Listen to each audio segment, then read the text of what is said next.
Here with head coach Brad Laird, Northwestern State football team. It's open week. Coach, you had your home opener Saturday. It didn't go the way you wanted it to, and it was a tough one. In a situation like that, how tough is it to balance? I know you want to get back out there. You kind of want to flush that and move on.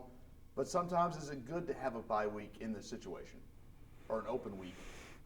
We'll find out. I think it's always tough to, especially when you look at your schedule at the beginning of the year and you see the open dates. You don't know where your team's going to be at that particular time. So to say it's good or bad, I do know this, that it's going to give us the opportunity to figure some things out.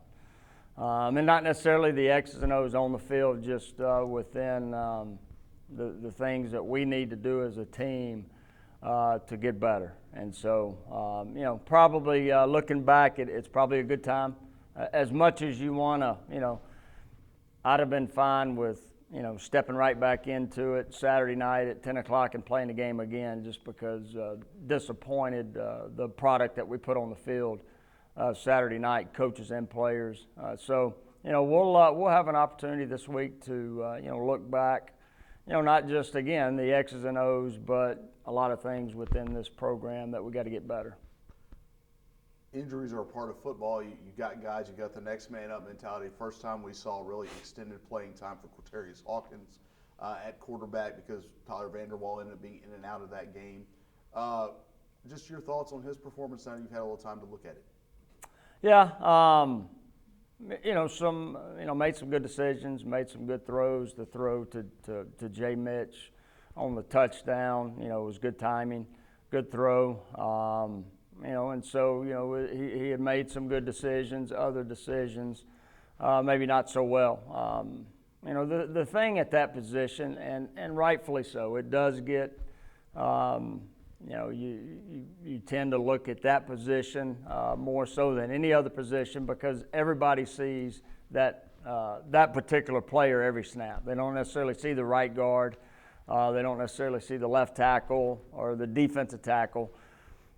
And I think, sometimes we, as coaches and players can put too much focal point on that position when the other 10 positions we got to get a lot better in all three phases. So, it was, I think, the extended action that he did see because, Q was one that probably after the third or fourth practice, was out for a couple weeks. So a young man that was not here in the spring, was not able to go through spring practice, and then you get 3 or 4 practices, and then you shut down for a couple weeks. So, for him, it's trying to play catch up, and quarterback position probably isn't a position you want to play catch up, but he's done a great job as far as day in and day out, continue to learn the system, and we'll only get better moving forward.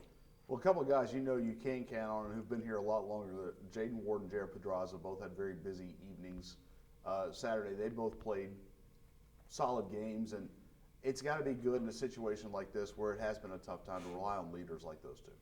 Yeah, I think they're, what they've been able to do on the field.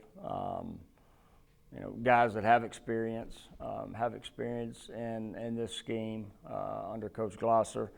Older guys that you're going to have to lean on, especially, the situation that we're in right now moving forward. The good part about it, it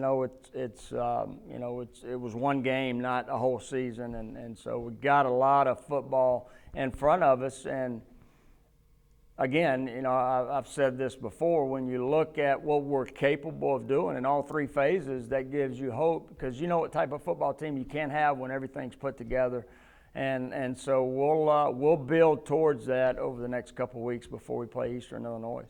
Before we get into talking about what Brad Laird does on a bye week or a bye weekend, one of the guys you and I talked about, new faces all over the place, coaching staff, players included, Perry Carter.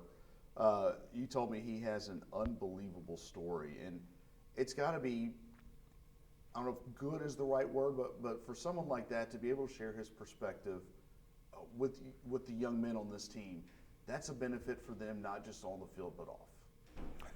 Yeah, not just players, coaches too, because and I think the reason his story is so not unique, but for the 115 guys that we have on the team, they all want to play in the NFL, and so you got one that had a great career at Southern Miss that gave him the opportunity to play at the next level and have success at the next level.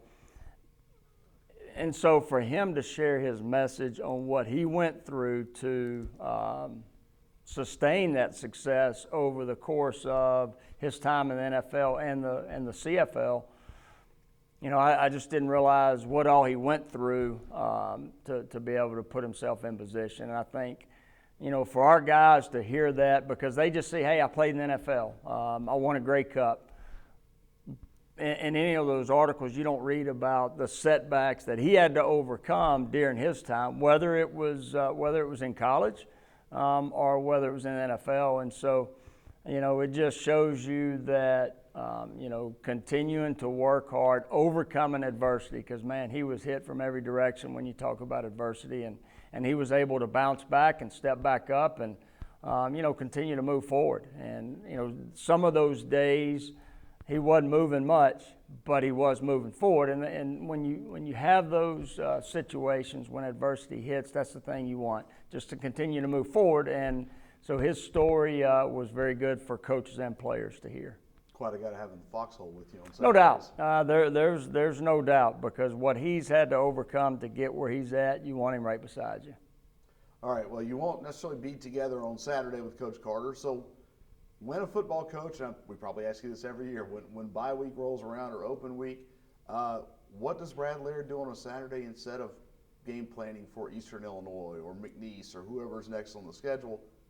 What do you do on Saturday? Is it Brad the dad? Is it Brad the football fan? Well, it's going to be Brad the dad this week. Usually it's Brad the football fan, because I can get up and drink my coffee and watch game day and watch games on my couch all day. Not going to be able to do it. Brad the dad's going to be at Southeastern as a dad following his son on an official visit to Southeastern baseball. So. We'll do that Friday, Saturday, and come back Sunday and get ready for Eastern Illinois. You may be Brad the scout too. There's a little something going on him. Hey, like I said, I'm a dad. There just happens to be two teams in our conference that's playing a football game that night. So, they allow the baseball recruits and their families to be on the field pregame, and so I'll be on the field pregame. I know there's a lot of friends we've all got down there. I'm sure you're going to say hi to a couple of them. No doubt. I'll make sure they know I'm there. Coach, thanks for your time.